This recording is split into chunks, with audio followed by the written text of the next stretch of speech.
Good day and welcome to another episode of One More Round, the Rocky Series podcast. I'm Ryan, your semi co-host or co-host with my other two lovely co-hosts, Kyle and Katie.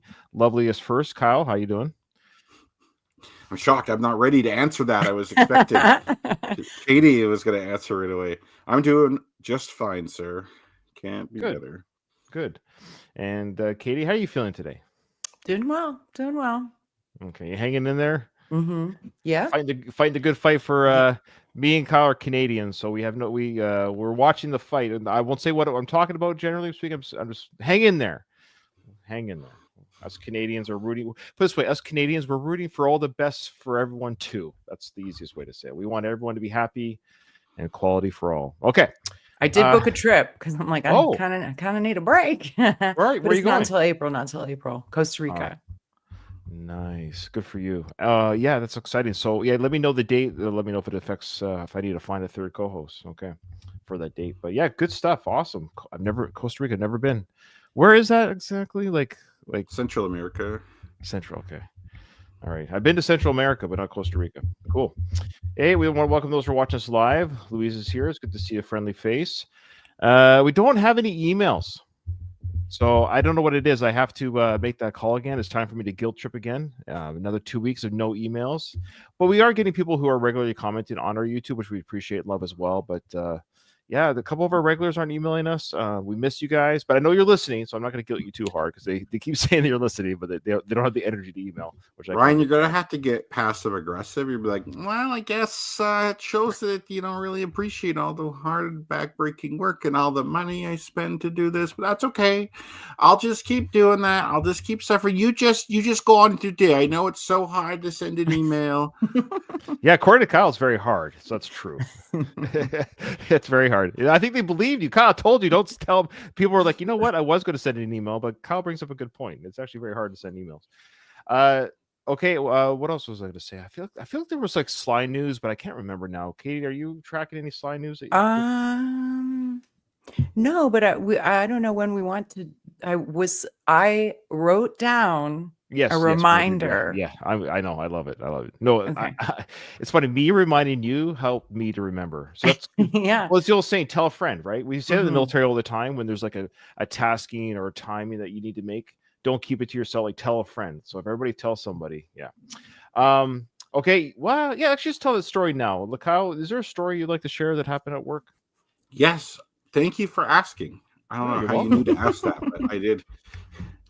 So, I'd like to share my experience spreading the good word of the Rocky gospel to the world. So my wife is not a Rocky fan. It's not her thing.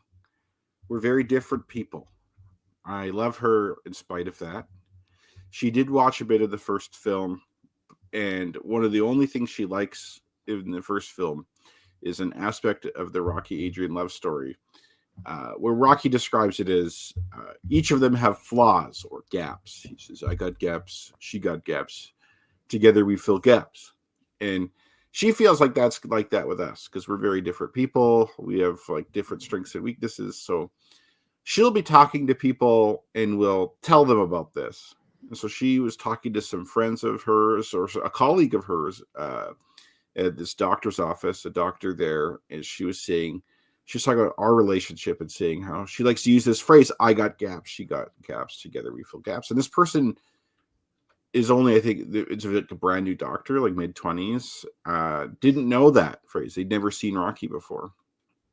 And so that inspired her and her husband, who's also a doctor, to watch the first Rocky film. And they didn't stop there. They actually, over a course of, I don't know how long of a time, but they actually watched the entire Rocky series and really liked it. Of course they did. We have a convert to the cause. 2 converts, actually. Yeah, we just got to get your wife on board, and then you'll have. Yeah, that's not going to happen. She's what she said her mind to something, I was going to say, what was it? It's like a mixed faith marriage in a way. Yeah. Yeah, I think what happened was we were dating at the time and we were sharing, it was like during like, we call it University Reading Week. It's like you basically have a week off in February and we were hanging out and we were sharing our favorite movies with each other. And I was sharing Rocky, of course. And she was so critical of it that I believe we had to like stop watching it. Like, I don't think we actually got through the whole thing because I just like it was kind of bothering me too much. So we've never gone back since. So she didn't even like the first one, huh? No, she didn't like the Rocky character at all. Okay, so interesting. That's fair. That's right. Yeah, you don't want to. Why are you pushing me away? That's right. Yeah. Different tastes for different people, right? Yeah, like, of course. I'm a big believer in like subjectivity. Like I think few things are objectively good or bad. Like it really depends on your point of view. So I'm okay with her not being a Rocky fan. I can live with that. Oh yeah. You don't. That's one of her gaps, though. I would do want to say. Yeah, that's right. Well, you know where Sly got that dialogue for "She's Got Gaps" and "Together We Fill Gaps" and "I've Got Gaps" from his stint on Party at Kitty and Studs. Yes, gaps were getting filled. I think. But what gap of his got filled though is what I want to know. Hey, you got to watch the film. I think. Yeah. It's really bad. No, Katie, you love it. Stop it. Okay. Okay, let's get to the. Oh, I was going to say, Kyle, have you told him to listen to the podcast? That's what I was going to ask you.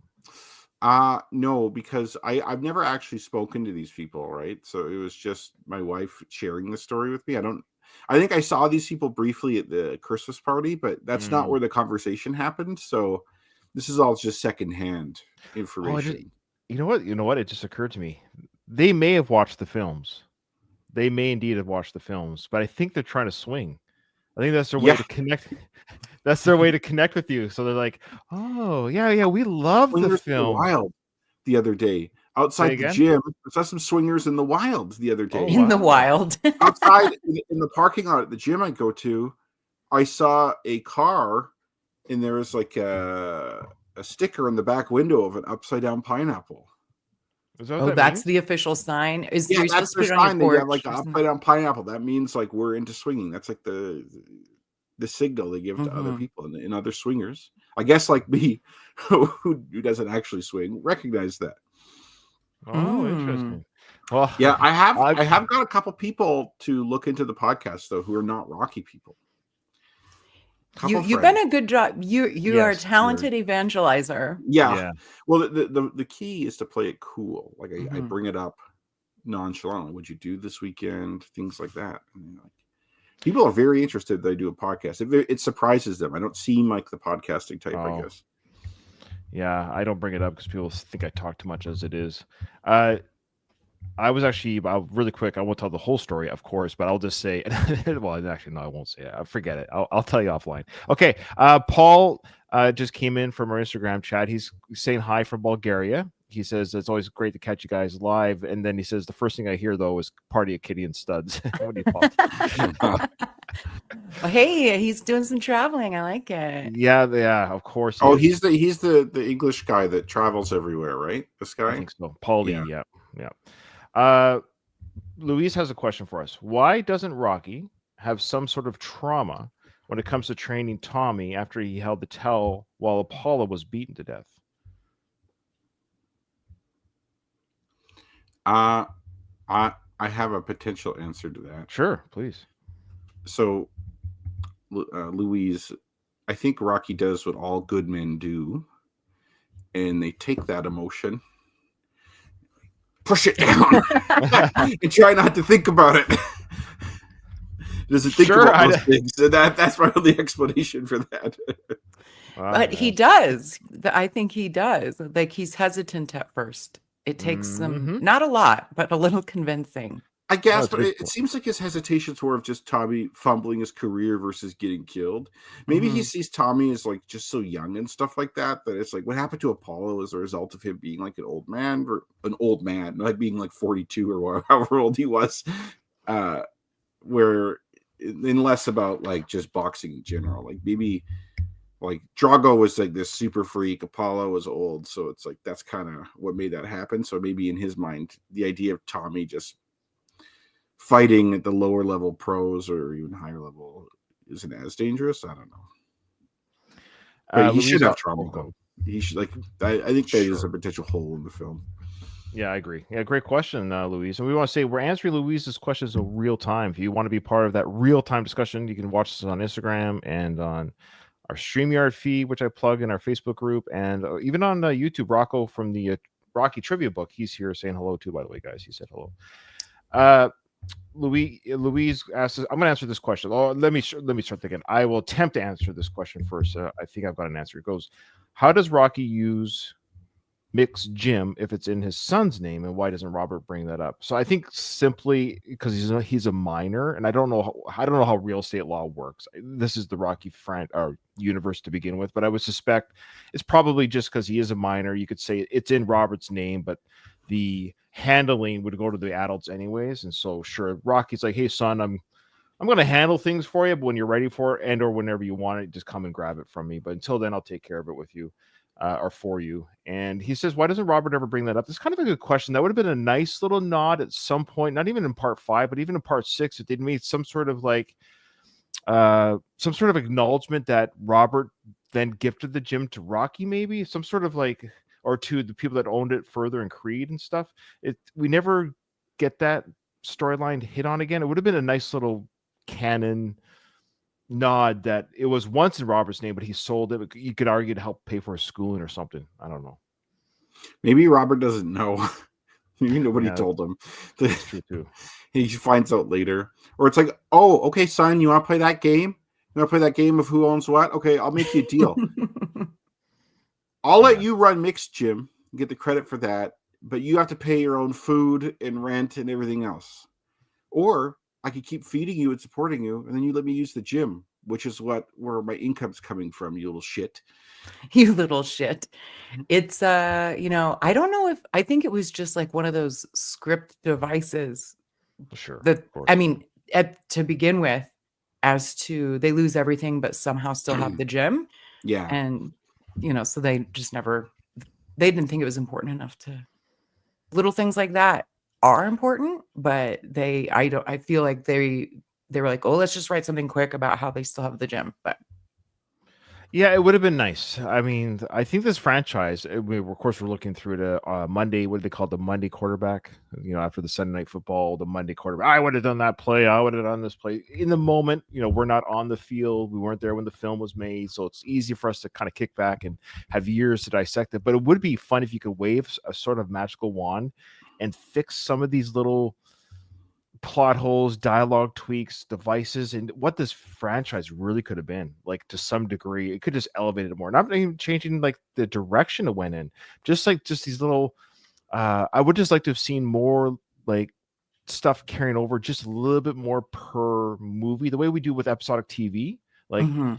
You watch an 8, I'm watching Dexter right now with my wife, getting ready for the reboot or I guess it's a reboot. I don't want to spoil anything, but something happened at the end of one of the seasons where it's called Dexter Resurrection for a reason. But anyways, the point is, we're getting ready for it, and every episode is an overlonging arc storyline for that season. And I kind of wish the franchise was like that. Like, you kind of almost have to watch the whole franchise, but you don't at the same time. There's enough there where you don't necessarily, but at the same time, anyone could watch any of the Rocky films at any point in any order, never seen another one, and still understand the film, which I guess is a plus and a minus, but it would, for the nerd in me kind of wants, you can't really start mid-season. You have to start at the beginning, but anyways. I like it.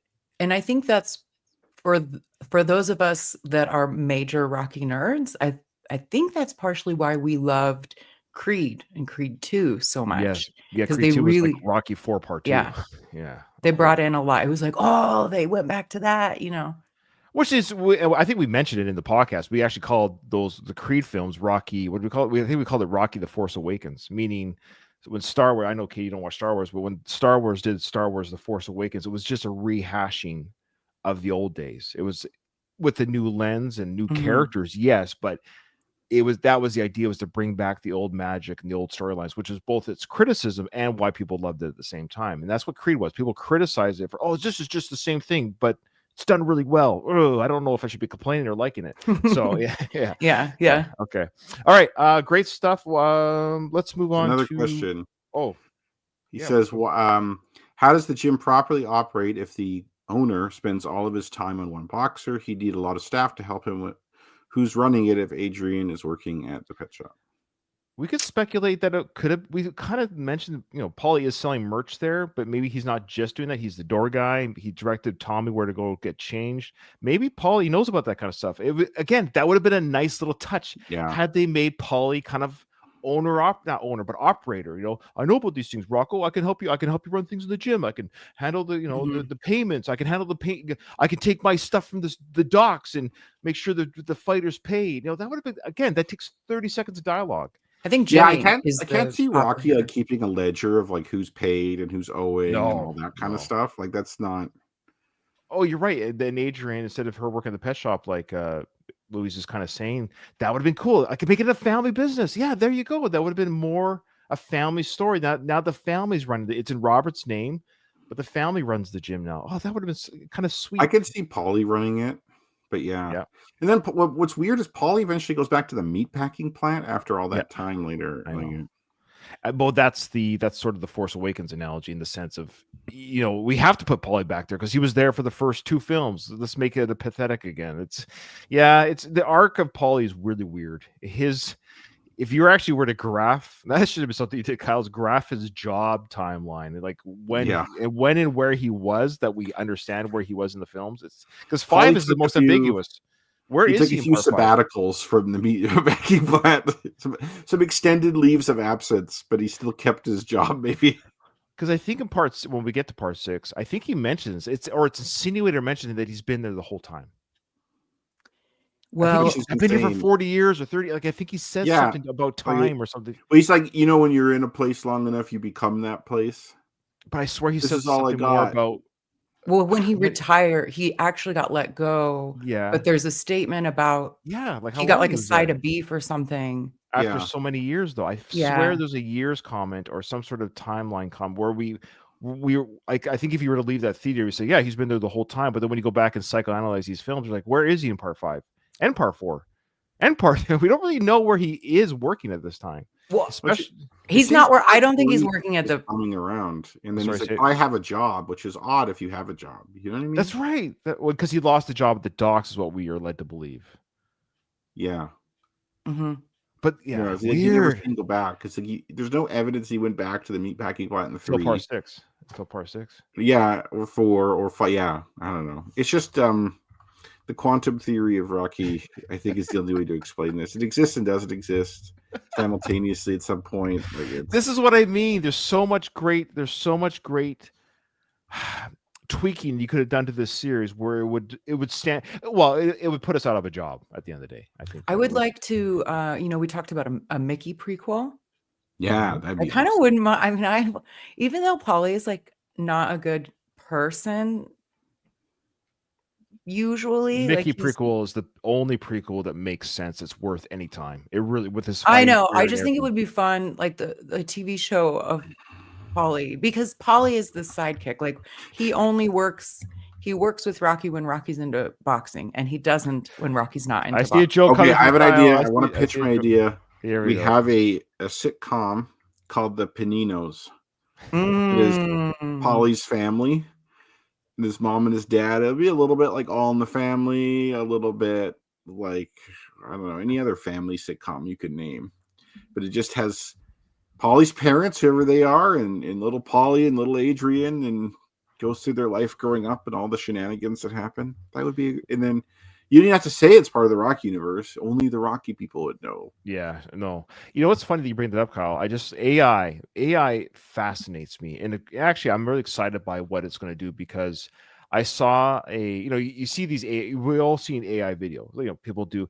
I saw one that came on my feed. It was just like you're saying. It was Star Wars as a sitcom. So it was the Star Wars characters. So it had Chewie was the dog in the backyard, and it was funny. I don't know what the commands are they put in the algorithm, but R2-D2 was the washer and dryer or whatever. But it was sort of like Luke Skywalker was the angst teen, and Leia was like the sexy bad girl teen, and Darth Vader was the angry father. But he was wearing the Darth Vader suit. Oh, anyways, I say all this. It was actually pretty, like, it was still AI-ish, but boy, it's getting stronger every time. And it's so crazy how it had a theme song and it had the beginning of the episode, their dialogue with each other. So I'm saying this because 5 years max, maybe they're gonna start. Kyle just say, hey, wouldn't that be funny if there's a Panino and you could literally, whatever that program is, they're gonna sell one, they're gonna make money off this AI video maker. Pininos, the Rocky family, make me a sitcom, and you're going to sit back and you're going to watch your very own. We're going to be able to fan fiction this stuff very soon, guys. You're absolutely right. You can already, like, one of the these guys that I've podcasted with several times for my Retromade show, like they do blog posts and articles and stuff, and they had an episode about AI in podcasting, and they literally told it here, like they fed it the blog, and it was about, like, the blog was about pet peeves and like podcasting pet peeves, you know, like bad audio or, you know, various things. That was the blog article, and it created a podcast with 2 hosts, with banter, everything. Like, I listened to a 20-minute. It's probably better than our show. It's probably getting more views than our show and better. Well, that's where I was kind of going, is like, we are going to be put out of a job. Like, if you didn't know that it was AI, you like, I really would have thought it was just 2 people, because it was a guy and a girl. They had banter. But the thing about that is it had to have content from something, but it pulled from the article. Anyway. All right. So I got, I won't say where I got this information. I'll tell you guys offline, and the listeners get to hear the information. I'll have to tell you guys offline how I got it, but just trust me. Have I ever lied to you guys about my sources? No. Okay. I just got information from a very reliable source that they heard our conversation regarding the Mickey prequel, and FYI, Ryan, the prequel is happening. And I'll tell you later who said that. Now, like a movie, they didn't get the idea from us, though. No. The speculation has been out there for years from fans and from the creators. But that's all I'll say. I'll tell you after who it was. You'll know who it is. People who are in the know with the channel probably are guessing. Mm-hmm. The Rocky. Sorry, the Rocky, not the Mickey. They just corrected me. So the Rocky prequel is happening. Oh, wow. Oh, I don't like that as much. I like the Mickey prequel because. Well, here's the thing. I hear you. I think Mickey would be more interesting. So that was what we were saying. So my apologies to the person who's telling me this right now. But what the Rocky, it's funny. We're talking about Dexter, and they have the Dexter prequel series right now that's getting very good reviews. I haven't seen it yet because I want to watch it later. But it's all the younger versions of the characters, and apparently they're nailing it. You think, how would they make it fun or interesting? So if you get that kind of smart writing team, if it's good writing and good storytelling, it's good writing, good storytelling. Like you'll be surprised what talented. Yeah, you'll be surprised what good talented people can do. That's all I'm saying. So don't. You're right. Yeah. We all feel a very specific. I love Dexter too, but we haven't been in love with it for 50 years. Like Rocket, like these characters. True, so but like the fan base is still very strong. They're still very passionate. It might not be length of time, but their passion runs deep, and they really like the prequel. Like it's getting great reviews, and fans love it. So it's possible. It's possible, but it's just like one wrong casting can really make something go awry, you know. And the mystery person just asked me, guess who's writing it? Let me guess. Who do you think would write the Rocky prequel? Who? Wrong answers only. Yeah. Let us know in the comments below. There you go. That's a fun game. Tell us in the comments and or email who you think is Erwin Winkler. There we go. Erwin Winkler, says Alistair. There you go. The blood-sucking vampire going back to the well. Oh, you never know. Okay. All right. This is great stuff. I love these real-time discussions. Boy, this is what makes the live fun, is because I was a little bit worried. I don't have a lot of footage today. I didn't get the behind-the-scenes stuff ready that I hope, so I don't have a lot of film footage to cover. So this banter is really good. Donald. Donald said Mike Kunda is writing the prequel. Michael B. I could see. Yeah. I love these wrong answers. So far, we have Erwin Winkler writing, Mike Kunda But you know what's funny? Mike Kuda would have like he would try to get like reverse imaging AI so he could play Rocky. And then we But have really, though, who you have to have him write it for, we want wrong answers only. This is no fun to say the real name. I Alistair, didn't yeah, say it. I didn't say yeah. it. Okay. Okay. So let's get to the YouTube comments and we'll move into the film. We have one from the Misfit 74. I'm glad Mike Tyson was mentioned because I was going to bring up his first 19 fights. 15 of them were in his first year as a pro against tomato cans, and they were all knockouts. Then in the following year, he had 4 more straight knockouts before his first win by decision. Tommy Gunn was in that early tomato can part of his career with Rocky, fighting often and ending them early. There you go, Kyle. Well, thanks to Kyle for doing that. So the Misfit is thanking Kyle. We got to admit, Kyle is our boxing. He's what makes the show legit, or it's just me. So, Kyle, thank you so much for your intelligence. We actually know. Every time I think we've exhausted, speaking of the well, going back to the well with Erna Winkler. Every time I think we've gone to the well with the boxing stuff or insights, Kyle will bring something up like, "Oh, that's interesting." Okay, I didn't. Yeah. So thank you, Kyle, for that. Mm-hmm. You got to contribute somehow. Well, you do. Don't be silly. Don't be silly. Other than being a contrarian to everything I bring up, you do contribute very well. I appreciate it. Next comment. Eccentric Views says, I have a theory as to why Sly said he only did 1-arm push-ups in Rocky 1. Maybe it's because he tore his right pec after the first Rocky and he wasn't able to do them anymore. If you notice in all the scenes of him doing them after Rocky 1, he only uses his left arm. So he was only able to do them with each arm in the first movie. Yeah. So Gino, our favorite Italian Australian. I'll say this. I don't disagree with that. He might have changed arms, but that's not what he said. He said I never did 1-arm. He could have said I didn't do it with that arm, but that Sly. I love Sly, but boy, I don't. Sometimes his history. I don't know if he knows his own history. Sometimes the fact he says I never did a 1-arm push-up again when he does it again in part 2 and 5. That's the point. Is he did it again in 2 other films, but maybe he switched arms. Is that? Yeah, I think. Yeah, like I think in the first one, I think what Gino's saying is like he did both arms. You would do both. He went like this and then like this, and in subsequent films, it was he didn't switch arms. Oh, my Paul. Okay, that's the middle ground. I think that's what he's saying. So Sly's saying I didn't alternate arm to arm back and forth again, because you know what? Okay. Because he didn't do that again. You're right. He only did the 1-arm push-up on one side. He didn't flip back and forth. Okay. I just wish he worded it that way. It wasn't worded that way. He should have said I didn't alternate anymore. I stuck to one side because of the tear. But yeah, that's actually a great catch, Gino. That's a really good catch. Yeah. I wouldn't have noticed that he didn't alternate. Yeah. You know, Gino, for an Italian, you got pretty good insights. Ooh. And a nice butt. For an Italian kid. Yeah. Actually, no, yeah, I shouldn't say that. He already sent me the eggplant emoji. I don't know. Maybe yeah. I painted myself in a corner here. Not that there's anything wrong with it. Not that there's anything wrong with it. I don't think I swing that way. Well, you won't know until you try, Ryan. Well, that's a terrible joke. I'll make this more PG. Yeah, I made out with a guy just to see if I was gay, and I wasn't too sure. After twice, I decided I wasn't. You had to do this. But there's a cruder way of saying that. But I'll just say made out. Okay. Alistair says Sly has a selective memory, in his opinion.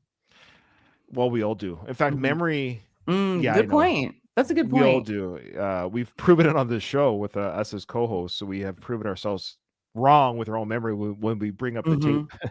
And but memory is a horrible. That's why it's a bad. Piece of evidence in court, even with eyewitness testimony, because 5 people will see the same accident or crime. They have 5 different stories. It's weird. It's weird how bad. Our recall. It's even a better term, recall. It's amazing how bad our recall is. I gotta whisper because my wife. Okay, she can't hear me. I love her dearly, but she will, and I'm sure Kyle, you've experienced this. She'll be like, "I told you XYZ already," and I'm like, "My God, you have!" Like, I swear. Now, here's the thing: my memory could be that she did, and I don't remember her telling me. But there's certain kind of like pieces of information you think, how would I forget that thing? Because I always tell her when that comes up, said, I'll tell you what, if I forget that you told me again, I give you permission to like to punch me in the arm, or you know what I mean, something to that effect. Like, because I'm hearing you now, there's no way it would. Anyways, this is funny because in her memory, she truly believed. Because I'll tell her, I said, I think you thought you were going to tell me, but it never happened. But your brain tells you that you told me, Or and she I'm told telling someone you else, exactly. yeah. But that's what I mean. So we're either both wrong or both right. But how do you prove memory? It's a really tricky thing. Mm-hmm. Mm-hmm. We have one more comment from Andy Grew. In every other movie, Adrian is the audience surrogate. We see him through her eyes. I think Sly has said this, he says in parentheses. This is even more evident in Rocky IV, especially in the director's cut.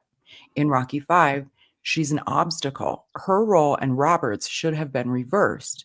Rocky and Adrian drifting apart. Now you've got something. Thank you for the comment, Andy, but I wholeheartedly disagree. Why? Well, firstly, they did drift apart a little bit already in Rocky IV. So we've already kind of covered that to some degree. And she just couldn't stay away.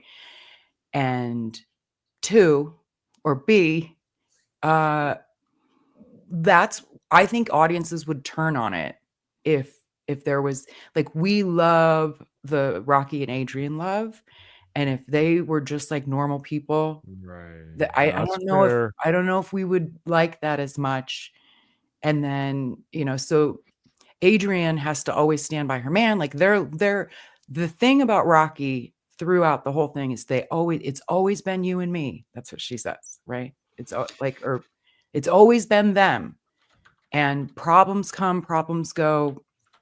And then it just makes sense that Rocky's paying attention to another surrogate child, so to speak, and ignoring his. I think this the way the storyline is. It is the right way, but Yeah, same. It'd be weird. Like, I like the idea that basically, Rocky's the father figure to Tommy instead of his own son. And it's like Tommy replacing Adrian's just weird because it's a different dynamic. But like both Tommy and Rocky and what the hell's his son's name? I don't know why I'm Robert, thank you. Both have this father-son dynamic, so it's like obviously they compete in that way. So I don't know. Yeah, I'm not. Unfortunately, I don't agree, but that's okay. That's okay. Just keep making the comments. You don't have to agree. Yeah. What do you think, Ryan? Yeah, I don't disagree with well, he's right. It would be dramatic and would be crazy. So I don't disagree with any of that. So the idea that would this be a story? Yes, but I don't think it's the story the fans want to deal with. It's just there's already enough him losing everything that he lost already, like his riches and his like that was already enough for fans to deal with. The fact that he's off this, like he loses everything. He starts from the beginning. Imagine starting at the beginning with his marriage. It's too much for one movie. But I do agree that Adrian is the audience surrogate. Sure. Yeah. That's fair. Yeah. I guess I'm just yeah, let's just refer to Robert as a kid. I agree. All right. Yeah. And Donald also brings up a good point regarding fans and movies. And this happens like with any kind of franchise that fans always know the story better than the actors. And that's true. In fact, again, speaking of Mark Hamill, I listened to him on a podcast where he's only seen his Star Wars, the film, twice in his life. So he'll have fans come up to him. Oh, you remember that part when you were on such planet? And he's like, I don't know what you're talking about, because they play a part, move on, right? It's just like anything. It's just a job for them. So they didn't write the story, they didn't direct the story, they didn't edit the story. But in this case, Rocky did, or Sly did. Yeah, you beat me to sorry, it. Sorry. No, that's fine. This is the one not criticism. This is the one where we kind of take Sly a little bit to task because it is his creation and he stars in this is his voice all the way through. Yeah, absolutely. Yeah. Okay, I think that's it for comments. Thank you so much for the great comment. These are really great comments live and on our YouTube. Send us an email if you so desire. I just got to see if I can quickly get I lost my Instagram feed regarding the chat because something really good came up, but I can't. I'll make a quick defense of Please. Sly, which is something I don't often do. I'm usually pretty hard on him. I think, though, creative types are not usually detail-orientated people, right? Yeah. And I would say Sly fits more in the creative type. Like I can't see him as like an accountant or something like that. So it's like No. I feel like the way he's wired just doesn't care about those details. Like we focus on these details, but then at the same time, it's like, okay, you could do that, but they try and create something new that's actually good, and that's its own skill. So it's like, I think it's hard to expect someone to be both a creative type and super detail oriented. So fair point. I feel like there should be other people involved in the movie's making that should like their role should be those details, you know. Yes, but... you should have yeah, it's true. You should have a consultant. I Yeah. want my dream job is to be what I call a perv consultant. So basically I review marketing material and stuff like that for sexual innuendo. Because sometimes people come out with things like that. You run it by me, I'll find anything perverted in it, and then make sure you don't embarrass yourself. You know what I mean? My job will be to make it pervy. That's what she said, jokes and all that good stuff. All right. You guys would have a field day at my company. Marketing materials that I work on. Oh, nice. Yeah. Hey, if you ever want to run something by us, yeah. All right, so let's get into the film. Remember where we last left off? Robert and Jewel were running with the jacket in hand to go back and tell Daddy that they got the jacket back. We'll see some of the original cut. And like I said, there is a workers' print version of this that we'll watch right after. It's a little bit different. I don't think by much. When I pieced this video together, it's been a few weeks, so I don't even remember what I'm going to show you. So I guess we'll just watch it kind of together for the first time here.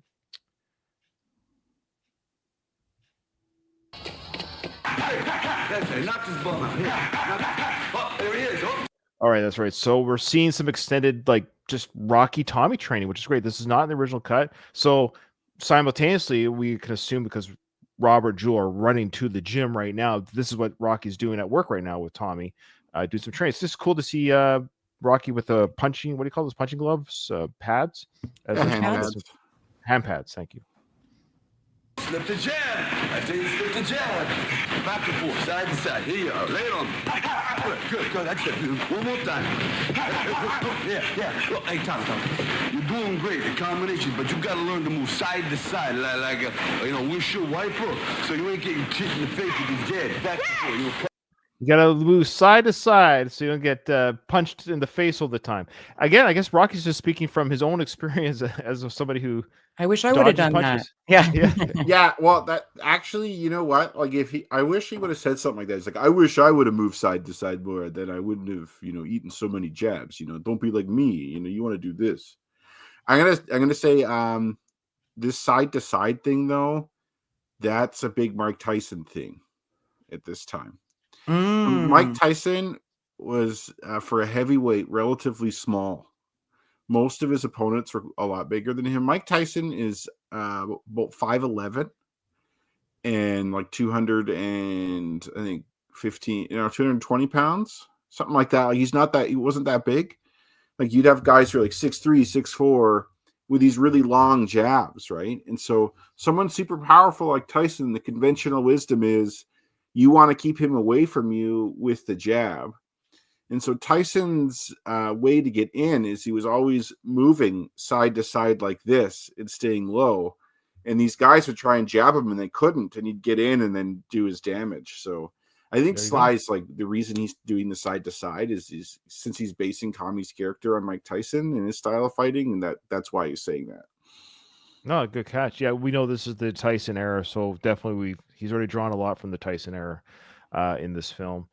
And I just like how we just get to see Tommy, of course, Tommy Morrison, the real person who's a boxer. He just gets to box with Sly. So this is sure it's being filmed, but there's no rehearsal here. Like Sly's like, hey, let's just do some drills and film it because you're a boxer. And this is like Tommy's in his element right now. There's no acting here. He's just boxing. This is what he does. I wonder if like Tommy informed what kind of drills they do.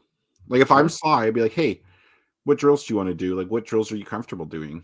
And we'll just do those, and they'll look real good because you're used to doing them. Good point. I got my coat back. Look, I got my coat. Oh, that's great, kid. That's beautiful. I trashed this guy. Everybody in the school went crazy. Everybody. Well, that might have been okay. I'm remembering my cut now, so you'll have to excuse me, folks. People are like, "You're an idiot, Ryan," which is true. You don't have to tell me in an email or a comment. I think that side to side was in the original cut. What I've done Yeah, it here, I was. think, yeah, okay, because now my memory's coming back to why I'm showing this. So yeah, that side to side was in the original cut, but we're showing the workers print because Robert coming in to show the jacket. There's just an extended portion of the brush off that the workers print shows. That's why. So I figure there's no point in showing both. It's pretty much equal parts, except for there's a there's a great thumbnail here. Yeah, good catch, Alistair. I'm going to catch that right now. That's a great picture. All right, thank you. Got it. It's done. Okay. Anyways, so yeah. Anyways, I say all of that because people are like, "Well, Ryan, what are you talking about? That's in the film." Okay, you're right. In the original film. So there's just an extended part at the end. That's good. Hey, Rocky, I'm cooling down over here. Oh, hey, listen, I gotta get back with Tommy because we gotta work out. He's cooling down and everything. Listen, go tell your mom. She likes to hear things like that. That's beautiful. You know. Okay, let's go, Tommy. Yeah, I do love that little part there. It's in the original cut as well, where he goes, tell your mom. She likes to hear about that kind of stuff. I don't know if that's true. She's mentioned she doesn't like violence. She would. Yeah, that's true. Actually, she'd be happy you have a coat. Maybe. Yeah. Maybe change the way you got the coat. You might want to edit that story. Yeah, you could just say, yes, I used my intelligence, mother, and talked him down, and I told him the foolishness of his ways, and he handed over the jacket delicately towards me. Guess what, Mom? I used the Socratic method by asking him a series of questions, and then he imploded under his own lack of logic, and he had to give me the coat back. Show her the Madame Dupont photo as well, or drawing as well. Go show. She likes to see stuff like that. No, she doesn't understand French too good, Katie. That's true. You don't want to. You're going to confuse Adrian with that French. What also is interesting there too. And I look again. It's side to some great little acting in this film that people miss, and I love how he's excited for, like, he's legitimately happy for his son. Like, he's not like he's not. He feels happiness. Like, I'm happy for you, son. It's awesome. Tommy, of course, is being a bit of a dick here. This is where we're seeing a little bit of that coming. It's a little bit, he's coming like, hey, come on, I'm cooling down over here. Rocky could have said, dude, if you can't handle 5 seconds of not boxing, then you have bigger issues. Like, let me talk to my son. Now, that's what he should have done. That's what I would have done. I would have been like, if you literally can't handle not boxing for 10 seconds, if you think that's a cool down, how are you going to handle the corner between rounds? So just chill, right? So that would have been my response.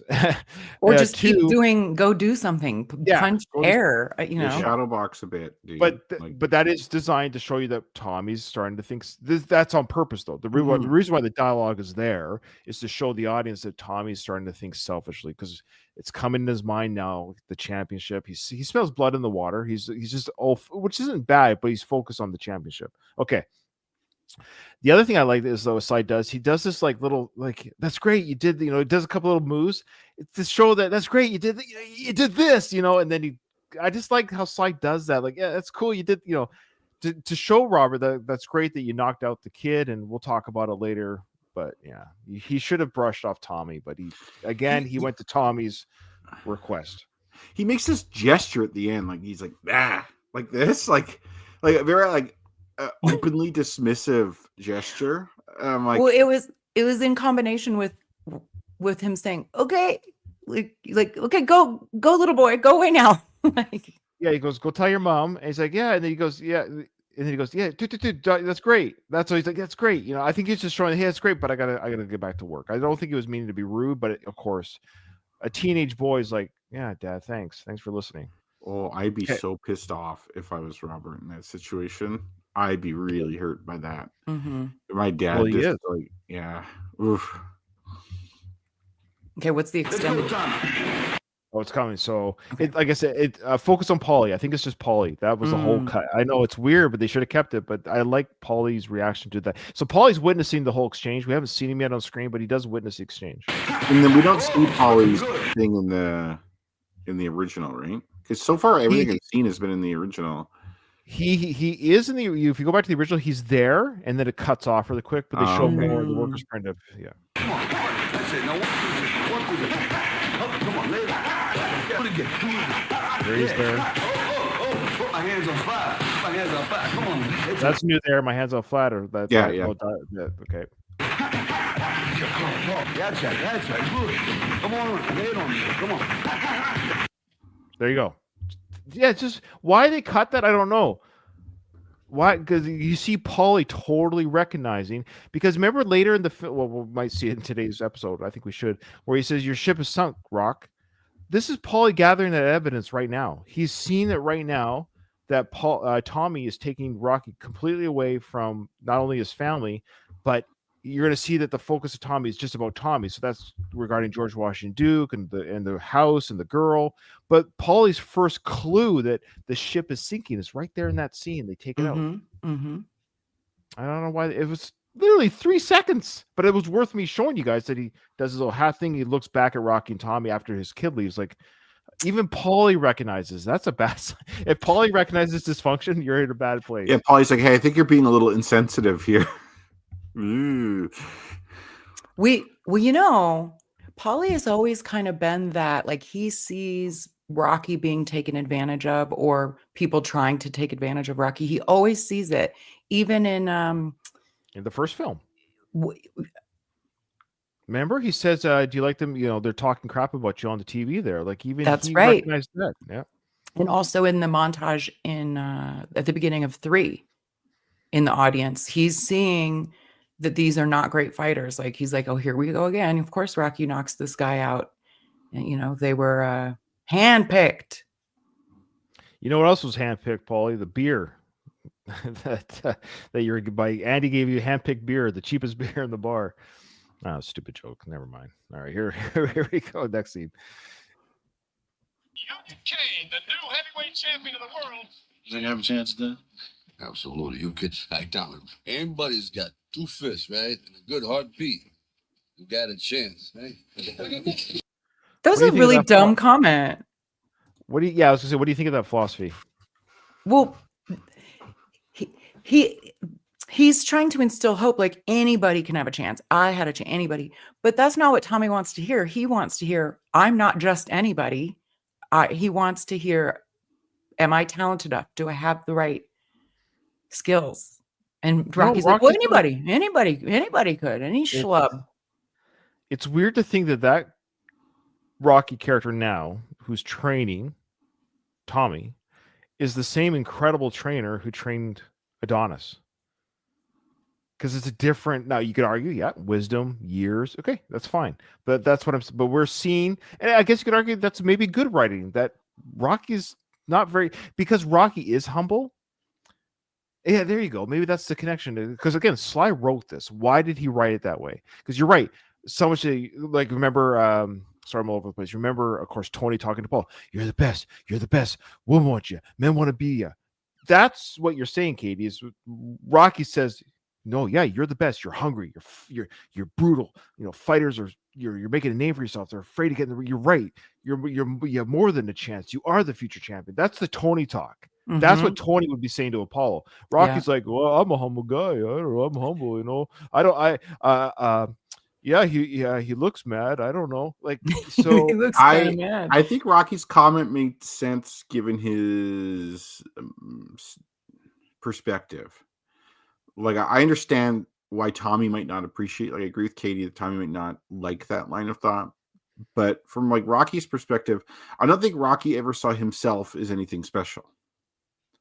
Like Rocky always called himself as like a ham and egger. Mhm. Basically, that he wins with like desire to win. Like that he isn't really physically superior to anyone or has more boxing skill than anyone. He has heart. And so it's like, hey, look, if you have like, if you're like have somewhat physical capabilities, you have a chance to win. But I would put if you have like this desire to win, which he doesn't make clear there. But yeah.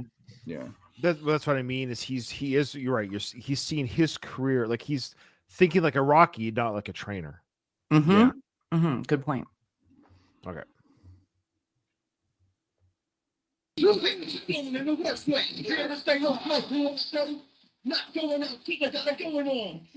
So now we've got, of course, it's training montage part 2 of Tommy's rise, and we have Union Kane kind of barking into George Washington's ear. What do you think he's saying there ringside about Tommy, or like the way he's talking. He's talking like this. Is he saying to Duke, "No problem, Duke. I got this guy if he comes after me," or I'm going to beat him for the championship belt later in the film? Like, what do you think Union is actually saying? Speculate. I don't know. I guarantee you, he's trash talking Tommy about how much better he is than Tommy and how he could beat this white boy, no problem. Even if he doesn't believe it, I think like a lot of fighters are like that, where like they're just they have to have the confidence. They have to have the confidence. Where, like, I'm gonna win for sure. Like that's their mindset. And I think he's telling Duke that. What do we think of Tommy's flag shorts? He's already wearing them. Yeah, it's true. Yeah. He's already wearing them. Yeah. Elser brings up a good point about the music. So the music is muted, of course, for the YouTube and for copyright stuff. But he says it's weird how I still think of the soundtrack as being the new sound or music sound despite the film being from 35 years ago. I think I'm just getting old. It's true. It is weird. Like we talked about in the last episode, how that styling of hip hop, R&B, rap, it's like listening to 80s metal. There's a certain sound of all genres when they're in that decade. They just sound like that decade. And this is such a soundtrack.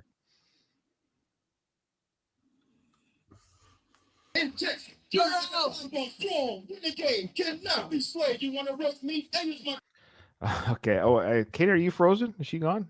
Is she? She actually is. Yeah. All right, she quit. You heard it here live on the air, folks. Katie has quit the show. That's we're looking for a new female co-host. Kyle, what are your qualifications? I don't know.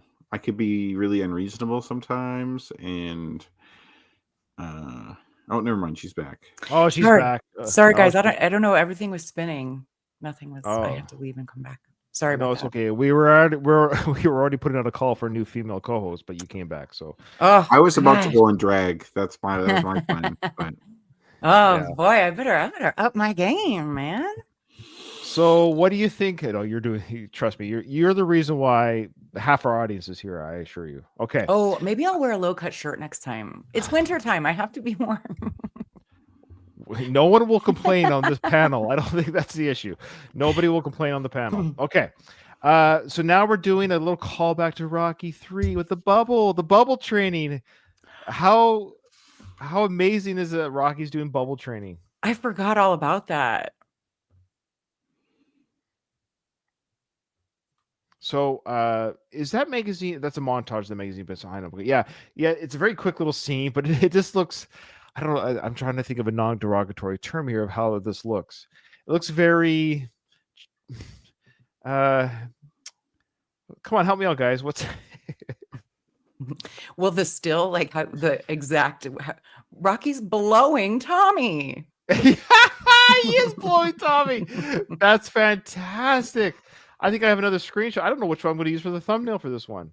This is this is pretty good. That's a good one too. Oh boy. Okay, so yeah, Rocky is blowing Tommy.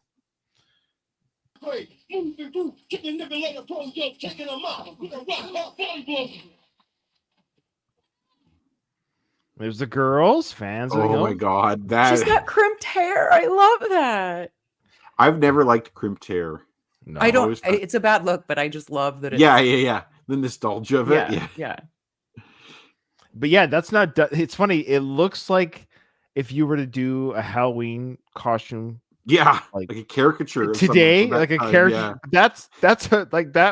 That's how she did her hair in the morning that day. This wasn't meant to be funny. Mm-hmm. Yeah, like that's because there's a woman beside her whose hair also looks dated, but it looks like good.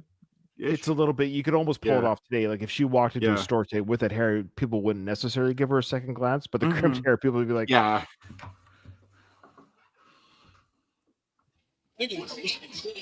Okay, so Tommy's kissing fans. So now he's got some groupies. That's the word. So he's got groupies meeting him after the fights, and he's getting them kisses on the cheek. Are we allowed to do that today? Are boxers allowed to kiss female fans? Is that more frowned upon today than 1990, maybe? Or do they still do that? I don't even know. I'd be careful. I was trying to think. I don't. Let's just say this: Tommy's leg strength has probably gone down right now. Well, he's not fooling around in the sense of like that kind of. I think he's getting some action here. Oh, you think he's actually bringing them back? Oh, I'm sure he is. Why wouldn't he? So The gaggle of 1990 hairstyles that you've got it paused on, like I don't think girls boxing is different. I could be way wrong, but I have a feeling just the girls that would I don't think girls would swarm boxers like are you this. kidding? Oh no, they Oh, No? yeah, there's groupies. Pro athletes, like they Definitely okay for athletes. Yeah, you're yeah. right. You're Okay, so right. I'm just gonna say this, Ryan, you don't have to edit this, but pro athletes fuck with impunity, man. Like it's not even hard for them. It's kind of It's like in hard. real life, like Tommy Morrison got like so many, like that was kind of this is controversial, but according to the official diagnosis, that was his downfall. So I'll have to share a podcast episode with you guys about it's crime in sports. And there Yeah, was a yeah, I've heard of them. Yeah, There was a Tommy Morrison episode, and yeah. he said that for about 7 years, he got down with 3 women a day, different women for 7 years. that almost sounds like an addiction. I mean, just that number is like astronomical. Like that's like what's that? Wilt Chamberlain or who? Yeah, I was gonna say, yeah. Yeah. Yeah, But that's I a don't know. lot of activity for someone to do, like 21 times a week. Like Yeah. Wouldn't you be tired? Like I honestly, like, I don't know if this is TMI, but like I would lose all desire after a few times. Like, you know what I mean? Like, it's just like my body would be telling me, okay, you need to take a break. I'm sure it was exaggerated maybe, but like I don't know. I think it's the old variety is the spice of life. I think that's part of it. You're seeing a different naked. You're seeing somebody different naked all the time. That's part of the spice. Is just that would be part of it. It's like it'd almost be like, I'm not trying to be crass, or I'm just saying, I'm not talking about Tommy, but I say any athlete or any star, superstar who can get multiple people in a day or night or whatever it is. It's like swiping right or left. They're physically in front of you. Like, oh, I'll take her. Oh, I'll take that shape and size. I'll take that. I'll try all the shapes and sizes. If you're able to do that as a human, can you imagine what that must be like? I mean, I can't, but that's what it is for these rock stars, especially, of course, right? They can literally say that one, that one.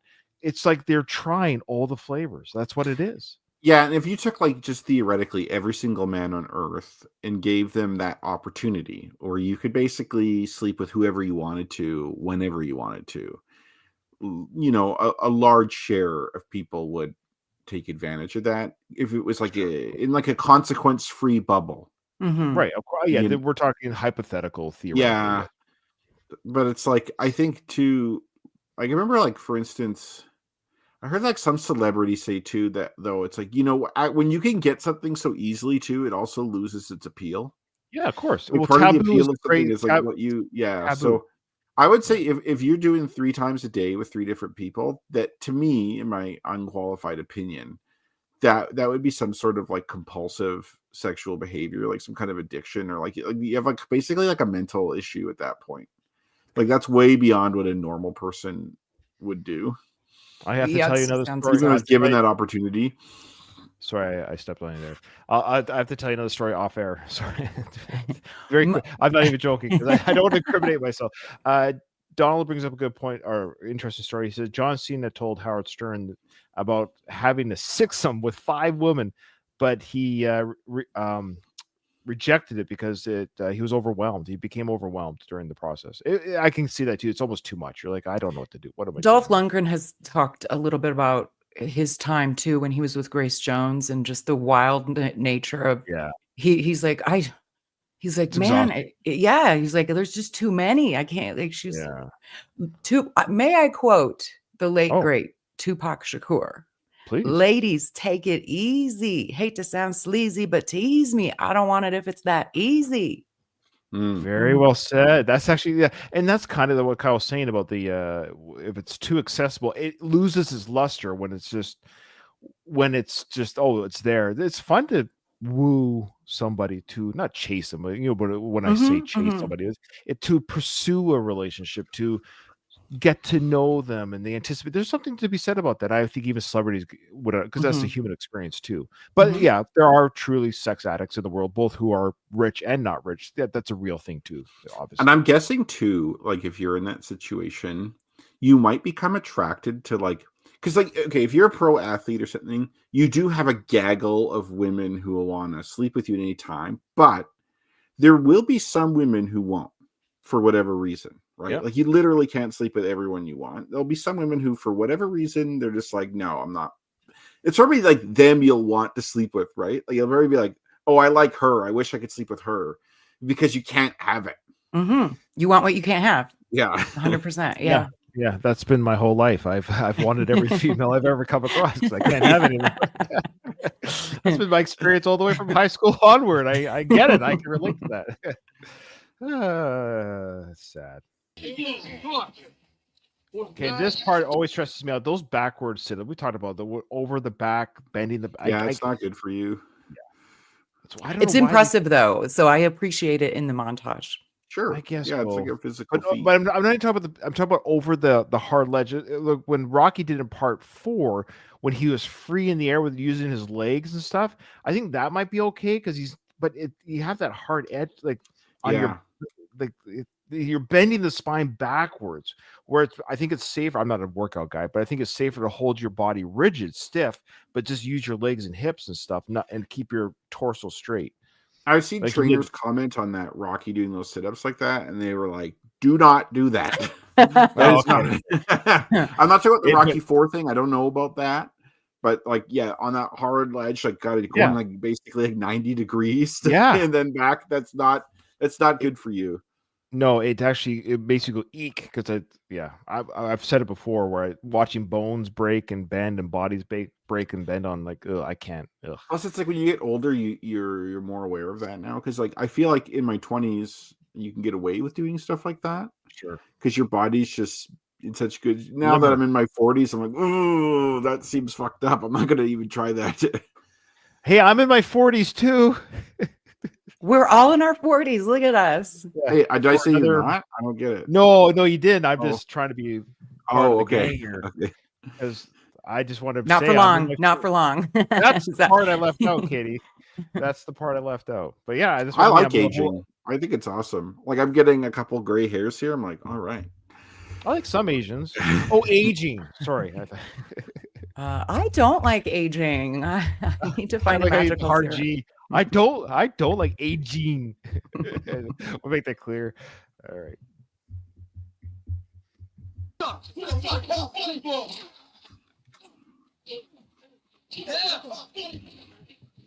Oh wait, we gotta pause it. Balboa's Bomber. There's another nickname. I forgot about that one. Balboa's Bomb. Watch out, Union King. Here comes Tommy Gunn. Oh, he said his name. The magazine, I wonder when they did the magazine shoots, because his hair is much better, both in this one and the other one that they showed. His hair's You're right, short. Not too bad. Yeah. They probably photoshopped the mullet out. Like, maybe. Yeah. That good. That's probably a real. Obviously, it's a real photo of Tommy. But you're right. That was probably pre Rocky 5. Sorry. Yeah. Now that I'm looking at it, his neck seems weirdly long. It's almost as if the mullet, like, it changes my perception of his his body proportion or something like that. Like it looks unnatural for him not to have a mullet here. The mullet covers it up. Yeah. Watch out, Union Cane. The article said underneath. That was the. Yeah. All right, so Tommy celebrated another big win. This is being showcased by ESPN, so we're definitely moving up. All right, so now we've had the last time George Washington Duke talked to Tommy was, "This ain't no park bench, boy."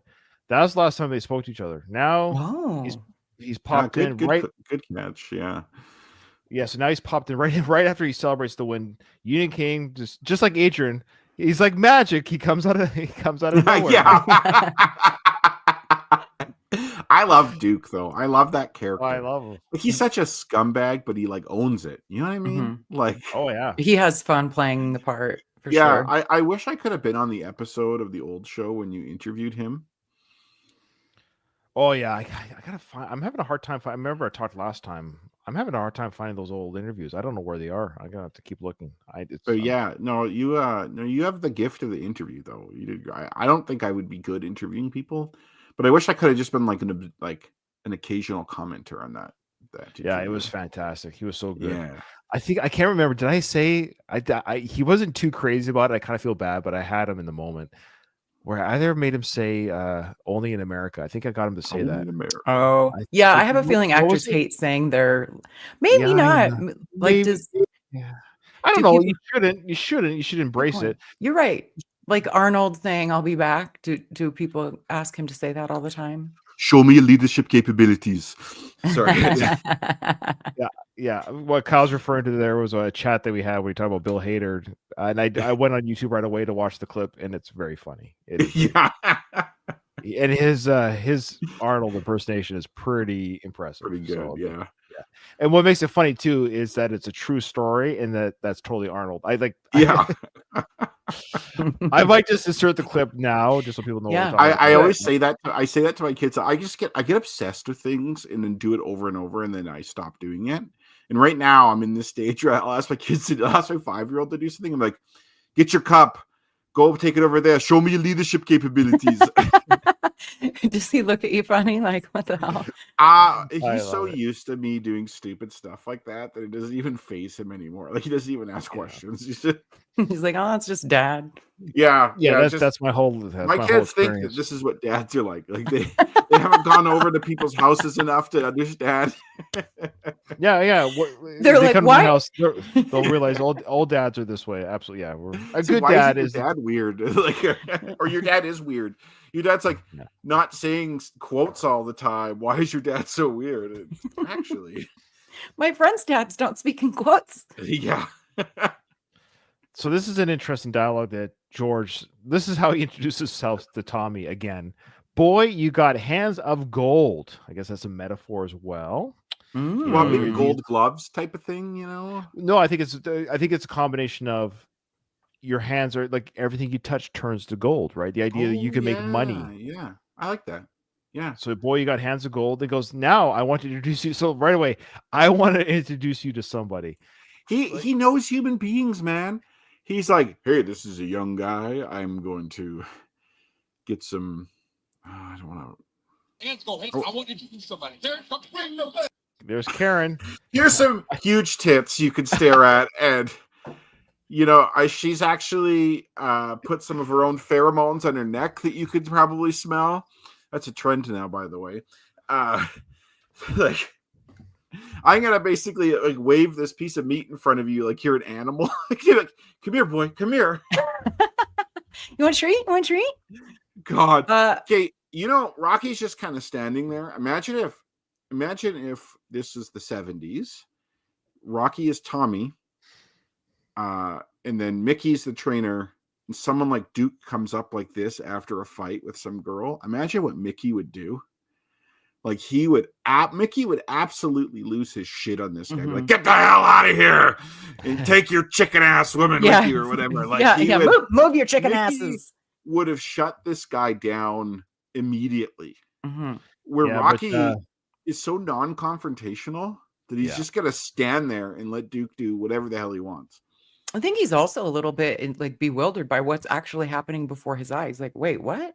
Yeah, also, like Mickey would see it right away. Like, yeah. Oh, this guy is a snake. He's bringing this woman here who's like obviously trying to entice this guy. Like, come on.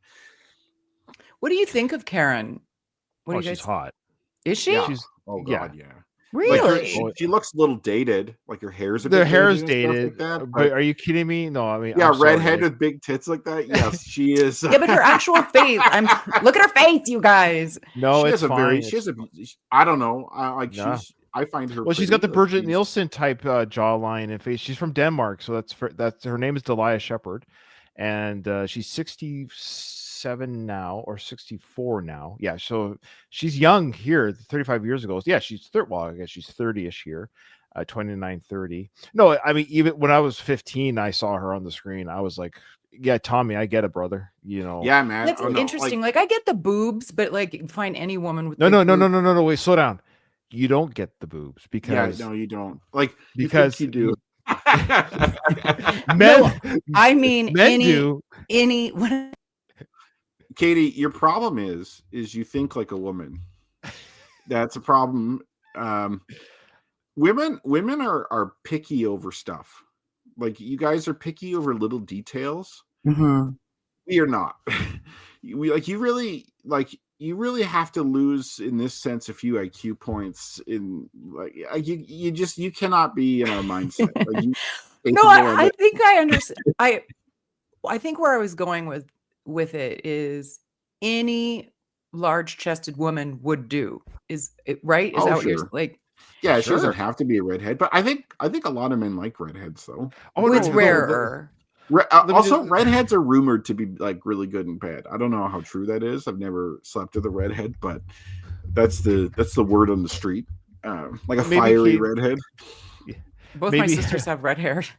Wow. Okay. Well, next time I'm down in Colorado, you know? They're known to also be fiery, like Yeah. a hard to be with. Like, at any rate, Yeah. they're rare. I always thought it was weird because she seems too old for him. She is older too. Oh, even the actress. You're right. Guys He's do not like MILFs at all. Say it again, What? Kyle. Guys love older women like MILFs. Like, Yeah. Yeah, you're right. I don't know why I just Katie, thought you can't win. You can't win. I always just thought, why didn't they have a beautiful 22-year-old woman? Yeah, I see what you're saying. I tease. Like, yeah, you could have a young hot blonde or something like that, who's like kind of more bubbly and like bimbo-ish. I just always thought this woman, she looks like she's 40. Yeah, that's true. Like there is, I think also guys being not that there's anything wrong with that. Like she is attractive, but I just always thought she looked older than. Yeah. And I think guys liking MILFs is kind of I think it's always existed, but it's kind of a bigger thing now than it used to be compared to 1990s. So you could say that it's like maybe, I think a young hot blonde would have done just fine here. It would have had the same message that went across. But a lot of men do kind of like an older woman like this too. So plus I feel like an older woman is kind of more sly in like could manipulate you a bit easier sexually than say like a young bimbo. Yeah, that's so I kind of like that choice there. Good point. And I think she kind of mothers him a little. Yeah, she's kind of the mommy because he comes from like a broken family. So he probably has mommy issues, really. Like he does have dad issues, but he could have mommy issues also. I don't know. You know who she reminds you of, actually? Her name's like Christina something. She was on Mad Men. Oh, Christina Hendricks. Yes. Yeah. Yes. She reminds me of her, like kind of like the voluptuous. Christina Hendricks is more voluptuous than this woman is, but it's kind of like big boobs, redhead type of thing. Mm-hmm. So if you do a remake of this movie, use her in that role. Mm-hmm. Yeah, that's true. Mm-hmm. Yeah. Good point. So all great points. I'll just cap it off with this. So yeah, I agree with the older. I think the older was intentional. That I agree with all the things because you need someone that can work with Duke. Because Duke obviously has hired her or whatever. Whether she's hired, like I wouldn't say like a prostitute, but she's working in the Duke camp. This isn't her first rodeo with a boxer or something like that. So she's being used. She knows her role, but you can't hire a 19-year-old to do this. You gotta have to hire someone who's 30 who gets the program. Like I know why I'm here. You know? Yeah. Like, from her perspective too, this is a pretty sweet gig. Sure. Like she probably is making some good money with Duke. Like I'm sure Duke pays her well. She probably supplies her wardrobe and everything like that. And then she gets to like get dicked down by some like really muscular fit dudes. Like, oh yeah, this kind of stuff happens all the time. Like this is a real thing. And I'll end it with this regarding boobs and how they work for men. Okay, just so you understand how they work for men, is men always start there. Now I know there's some sort of we could do like a graph chart or something. So with somebody like her, they're perfect. We see that like, oh wow, that's a wonderful size, and then we move up. Now if we move up and the face is kind of like, ooh, I don't know about that. We then have to start contemplating like, okay, the face is a 3, but the boobs are a 10. So now the girl's kind of a 5. And so this is how we do the kind of you rationalize the face based on the boobs. Basically, that's right. Yeah. Is that true? Even if you're not a boob man, like what if you're a leg or butt man? No, let me finish. Let me finish before we get to it. Okay. So what I'm saying is so with her, you're right. Is her jawline maybe too thick or strong or whatever it is? But yeah, but that's that's covered. That's fine because she's not ugly. But now you take that. Here's the reverse. You take the same face, let's say, and you give me an A cup. I'm like, I'm not interested. So there you go. That's how it works. That's a very simplified version of it. Really? Well, I don't know. I'm simplifying. I'm simplifying the formula. Of course, there's a lot of people like bigger lips, smaller lips, or whatever it is. I'm not getting to the minutia of details of the face, but I'm saying men start at the chest, then they rationalize the face. And if the face isn't that great and the chest isn't that great, that's like a double negative. It's not going to work. Or replace chest with ass if you're an ass fan. Sure. I'm not going to talk more about this too much because my mom's watching the show right now. But Ryan has a point. I'm going to say it. I'm being a little silly, but also kind of. That's just how men operate. We're visual creatures. And of course, yes, at the end of the day, if the girl is a bore or a bitch of course, just like anything, it's not going to last. But I'm just talking about the primal initial. Okay, so also I want to point out too. Okay, there's like there's a thing women have which they call boyfriend dick versus like basically like an average sized one or whatever. That's like boyfriend dick. That's fine. But then for hookups and stuff like that, they want something else. Right. And so it's like this woman is like what you'd look up as like hookup material. Yeah. Mm-hmm. He's not marrying her. What Ryan's describing is if you're in the hookup space in your mind, not necessarily like the relationship. Sure. That's the personality. That's what I mean. That the personality comes in. We talked about this before. That you get to know somebody over time, you will then actually legit become attracted to them beyond their looks. Because you'll see, we've all seen couples like, how did that guy or that girl get that? And you kind of wonder because they fell in love with their personality, which is totally legit. And that's why they're married. They're not hooked up anymore. They have a long-lasting marriage now because they truly love each other. And that's how I got married, folks. Just like Donald said, and that's how Ryan met his mother. Yes. Yeah, it's true. No, yeah. So, anyways, it's all fun. Human relations are fun, but as a 15-year-old boy, I'm watching this film. I'm like, yeah, I get it. Okay. Yeah, I love this comment. Sorry, Alistair. The edited podcast will be 10 minutes long.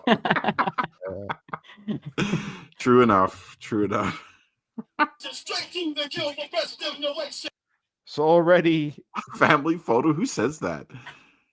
Yeah, I never caught that before. I love how that guy has his arm around Sly. And he does not like it. I got to screen. Boy, there's too many. Yeah, I was just gonna say. You have like an innate ability to pause the movie where Sly looks fucked up. That's a great. So yeah, so Merlin puts his arm around Rocky. Rocky's, don't touch me. So yeah.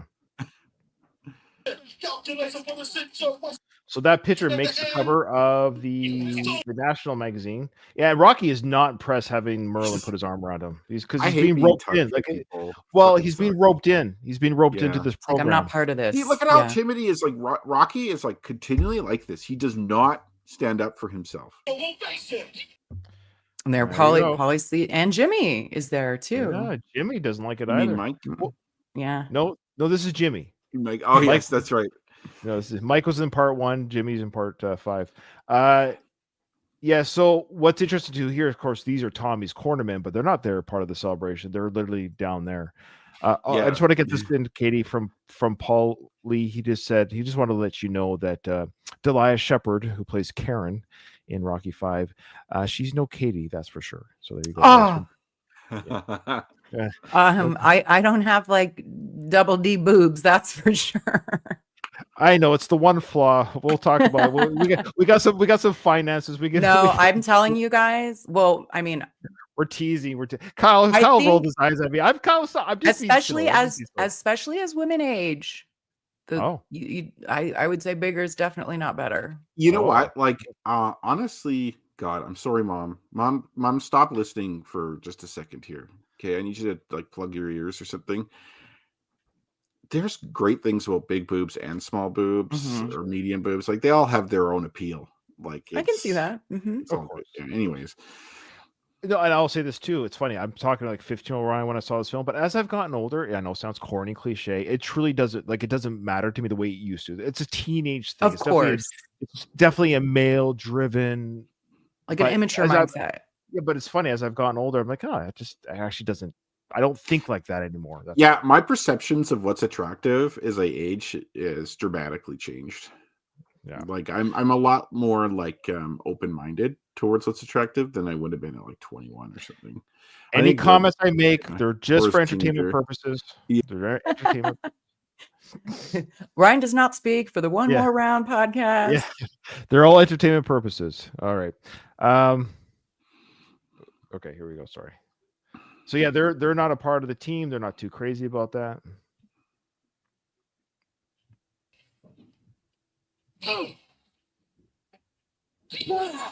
Tommy's how many fights has he had now? This is getting. What's the count now? 30? Oh, I love that uppercut that just Oh. like sends that guy into outer space. They Fuck, replayed man. it like 3 times too. Yeah, Now, that would like that's brain damage material right there. Holy shit. Now, if that really happened, can you imagine like ESPN covering that fight with the replay, like the commentary? Because he sends the guy Oh, flying. that like happens. Yeah, like that people kinda- get that kinda knocked out like knockout? that. Like Yeah. that? Oh, especially like the Tyson days. Oh, Watch a Mike Tyson knockout montage. It is absolutely brutal. It is way worse than this Tommy stuff they're showing here. Really? Oh, Hmm.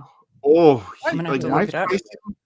Mike Tyson was so vicious and so efficient at taking people apart. Like it's like there was one guy who fought Tyson, Polish guy. God, I wish I remembered his name. I'll remember it in like 10 minutes from now. And this is when Tyson was not in his prime. And he was fighting Tyson and he noped out of the fight. And his corner man was calling him like a coward and stuff like that.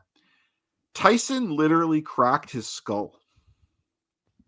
They found out later. Like his bone here was I like think I heard about that. Yeah, I think I've heard about that. Andrew yes. Galata, that's his name. Yeah. His opponent. Like Mike Tyson's power and viciousness is like incredible. And he would do knockouts like this guy all the time. I want to see his power per square inch in like in the Drago machine. Yeah, I've looked into that. It's very hard to actually measure someone's punch power. Like it isn't standardized like that. Like Francis Ngannou, who is an MMA guy, they did some punching power analysis for him, and it was like Dana White was talking when it's like, oh, this would be like getting hit by a car going like 100 miles an hour. Yeah, Galata, that's the name. Alistair was just commenting. And it's like people were criticizing that, saying, oh, this is not really how it works. And so it's like that. And then you have those punching things at the bar, right? You see that where people, it looks like a speed bag and stuff. That kind of measures it, but it's actually pretty tough to measure how hard someone punches. I would never do one of those because it would just reveal that I cannot. Also people do these ridiculous punches. They don't do like a proper punch. Like they will almost like run across the room and like put their body weight into it. Like they just do the most like stupid things just to really up the power, you know? I would still. Yeah, I wouldn't even try. I'd be too embarrassed to see the score.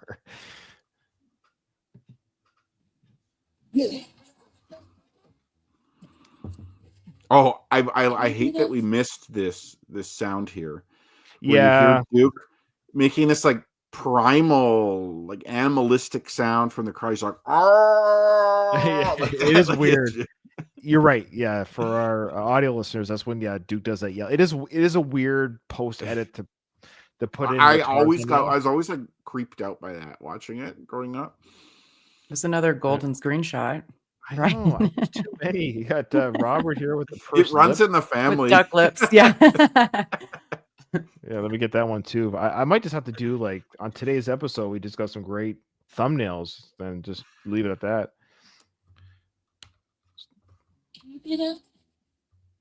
Everybody is disappointed. Yeah. So now they're running down Italian out or Italy alley. He has women chasing him here. I know he's literally getting hugged and like as he's running, and now he's fighting a Wild Dell somebody. This is just the marquees are ramping up. This is Fight 30, all within a 3-month period before Christmas. At the Spectrum. Spectrum. Well, right. This is the big. Is that this the is big. autism spectrum, or what spectrum is that? And there's Gloria behind Adrian, and Adrian is wearing. She's wearing the old lady glasses. I love those cat eye glasses so much. But Yeah, she's they're very 44. She's 44 years old. You know Okay, what? It sorry could be again, Mom, I'm readers. sorry I have When to say people this. get old, they need glasses to see things close up, right? No, it's not. I'm talking about the fact that she's wearing glasses. It's just the styling that she has. She looks like, you know, that the Oh. Carol Burnett show where they had the that actress who played the older grandmother. It's Mama's Family. Is Yeah, what you're thinking of. and I forget the actress's name and the character she plays. She's only like 34 or whatever, playing the old woman. Vicki Lawrence. This is what Vicki yeah, Lawrence. Vicki Lawrence. Thank you. Her This is what it glasses, reminds like, me of. oh, It reminds me of this is like Vicky, like Talia Shire is only 44, but she looks like she's 60, like or 55, or they ramp up this old lady. Like if you were to screenshot that right now and send it to someone who's never seen these films before, say age that woman. What's her age?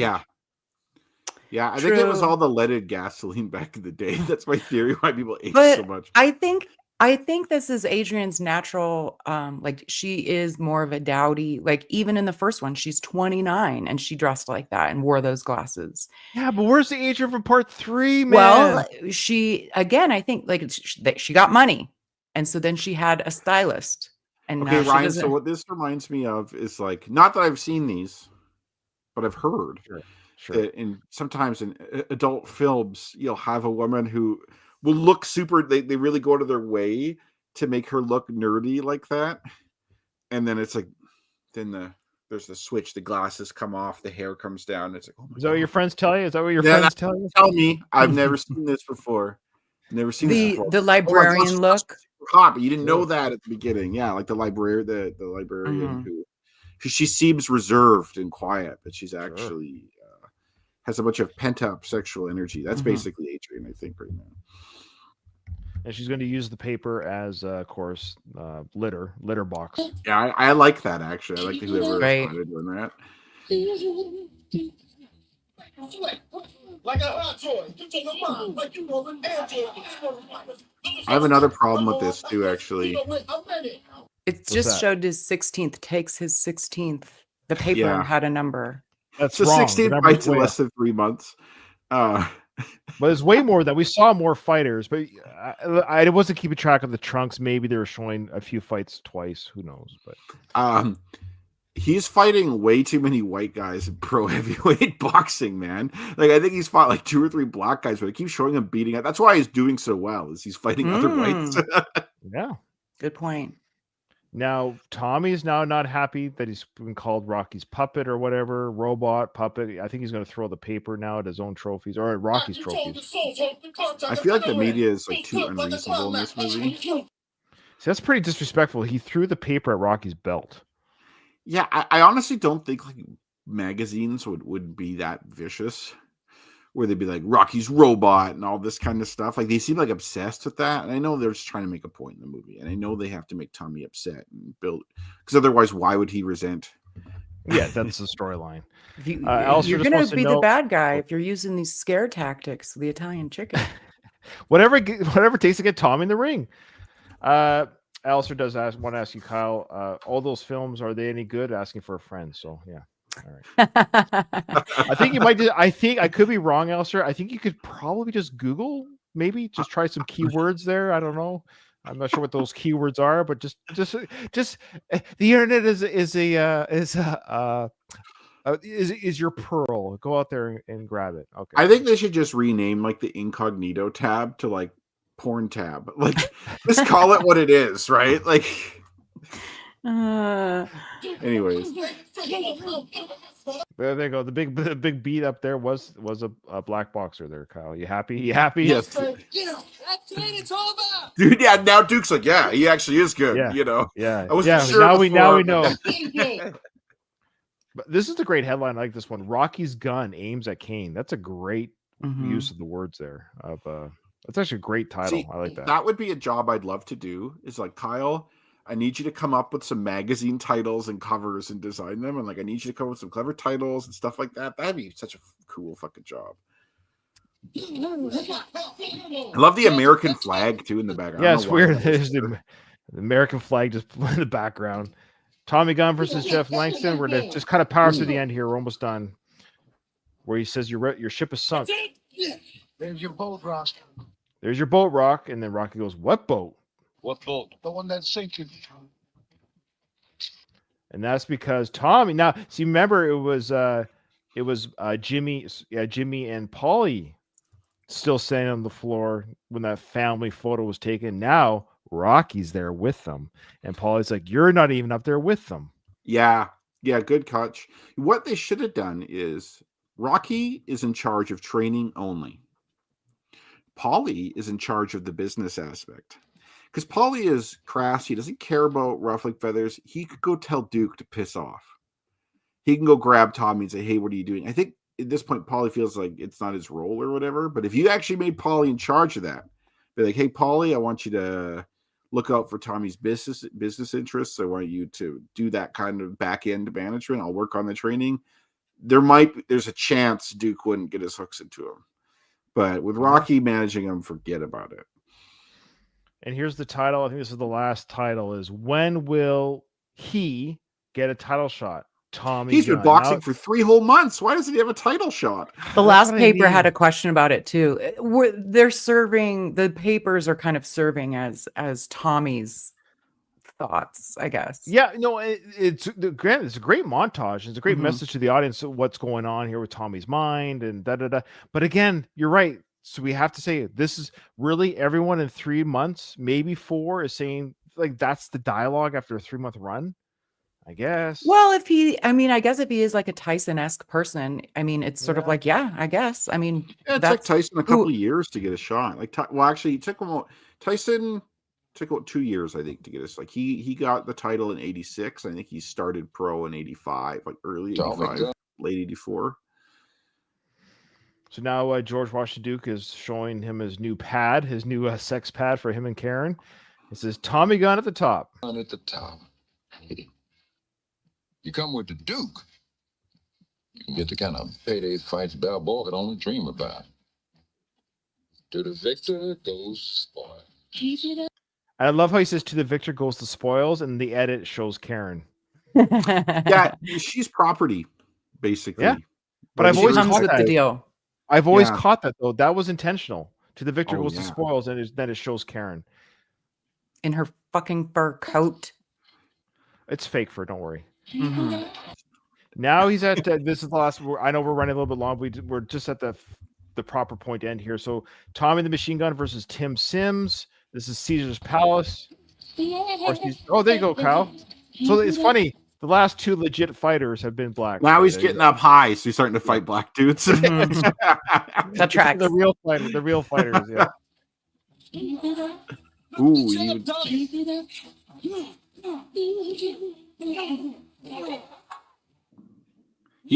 he fights like Mike Tyson. Kind of. Yeah, right. You did it, man. You did it. You did it. Hey, man. Now am I gonna get a shot at the title? Yeah. You're gonna get one real soon. Hey, baby. The winner at 2 minutes and 10 seconds. When's Tommy going up against Union King?